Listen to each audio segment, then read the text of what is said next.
The Guillermo Foundation hails the outstanding global achievement by a Filipino artist to Arnel Pineda and Charisse. Presenting the plaques for the Guillermo Foundation is engineer Teddy Tionco. Ayun po. Good evening po sa inyong lahat. And just want to say, syempre po, first of all, thank you po kay God for this another blessing for me. And salamat po sa inyong lahat sa pagtitiwala niyo po sa akin.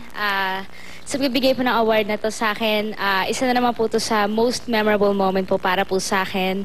And sana po, patuloy niyo lang po akong suportahan. And para po sa inyong lahat tong tagumpay na to, and sana po magpatuloy pa po yung mga blessings na binibigay po ni God para sa akin dahil lahat na po to sinashare ko po para sa inyong lahat. So thank you so much. Accepting the award for Arnel Pineda is Director